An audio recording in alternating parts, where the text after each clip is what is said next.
Nah, plot twistnya, Udin ternyata sudah tahu kutukannya itu sejak lama, di mana setiap gadis yang mencintainya pasti celaka. Makanya ia merasa bersalah kepada Yuna. Tapi saat bangun dari komanya, Yuna memastikan kalau insiden itu bukan kesalahan Udin. Toh Dongjin sempat datang menemuinya, menjelaskan tentang penelitian itu. Jadi gak mungkin Udin penyebabnya, karena ia gak memenuhi syarat utama, yaitu mencintai Udin. Dan sekarang gak ada yang terjadi kepada Wati, karena mereka menjaga jarak 10 meter itu. Apalagi kita gak tahu dengan perasaan cinta di antara mereka. Paginya Udin pun menemui Mijung, ngaku sebagai teman Dongjin, sekaligus memberikan hasil penelitian itu, di mana Mijung yang membacanya terperangah setelah tahu perjuangan Dongjin selama ini. Ya, Udin pun mengungkap apa yang terjadi kepada Dongjin sekarang, sehingga Mijung pun cerita tentang kejadian malam itu, termasuk Dongjin yang belum mengungkap perasaannya, membuat Udin lega dan ngerti rencana Dongjin sebenarnya. Ia pun membawa Mijung ke kosan Dongjin, dan tentu saja Mijung lagi-lagi terperangah dengan perjuangan cinta itu. Apalagi Udin menunjukkan catatan harian Dongjin sambil menjelaskan kalau tujuan Dongjin melakukan itu bukan untuk membuktikan apakah Mijung penyihir atau tidak, tapi untuk mencari cara bagaimana Dongjin dapat mencintai Mijung. Jadi sekarang giliran Mijung yang menyelidikinya untuk mencari variabel terakhir yang Dongjin dan mereka semua belum tahu. Alhasil, Mijung pun membaca catatan harian itu hingga malam, dan ia baru nyadar dengan tulisan di kaca itu.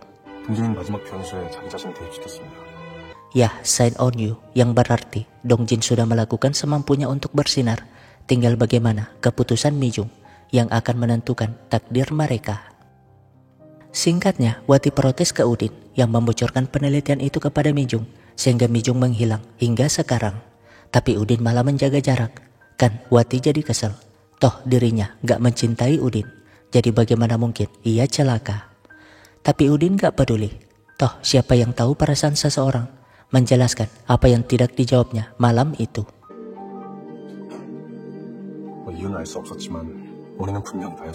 Ya, setelah membaca penelitian tersebut, Udin pun ngerti alasan mengapa Dongjin memilihnya memecahkan teka-teki itu, karena Dongjin juga ingin melepaskan Udin dari kutukan tersebut.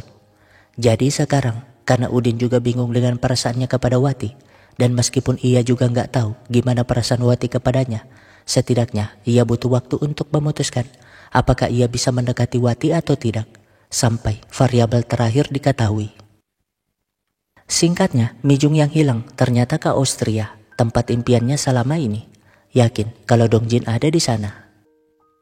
Di saat yang sama, Wati bertanya kepada Udin tentang keberadaan Dongjin, sehingga Udin pun menjelaskan kalau sebelumnya Bejo memberi kabar bahwa Dongjin berangkat ke Austria, yakin Mijung yang hilang juga ada di sana. Makanya sekarang mereka nggak perlu mencari kedua orang itu, karena yang menentukan adalah perasaan Mijung. Ya, Dongjin memang ada di sana, tanpa ragu duduk di samping Mijung, ngobrol 10 kali dalam waktu 10 menit dan dengan jarak kurang dari 10 meter. Lalu seketika petir menunjukkan dirinya karena Dongjin telah melanggar semua aturan yang dapat membahayakan nyawanya. Tapi bukannya takut, Dongjin malah mengungkapkan perasaannya berkali-kali. Hanya saja ia nggak memaksa perasaan Mijung kepadanya, karena sebagai orang yang mencinta, ia hanya ingin Mijung bahagia. Tapi saat ingin pergi, Mijung menahannya sambil menjelaskan kalau setelah membaca penelitian Dongjin, ia pun akhirnya tahu variabel terakhir yang tidak Dongjin temukan.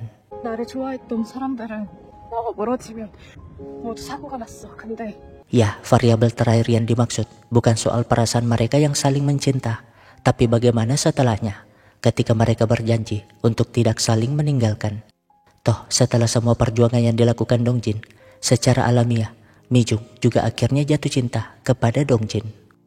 Dengan begitu, petir yang tadinya sombong seketika menghilang dengan cepatnya. Bukti kalau variabel terakhir itu benar, bersamaan dengan mereka yang berjanji untuk selalu bersama. Beralih ke Udin yang sangat terkejut karena Wati ternyata menunggunya di perhentian bus. Tapi karena Udin terus menjaga jarak, Wati pun mendekatinya, namun Udin malah mundur. Kan Wati beneran marah, segera naik bus lalu.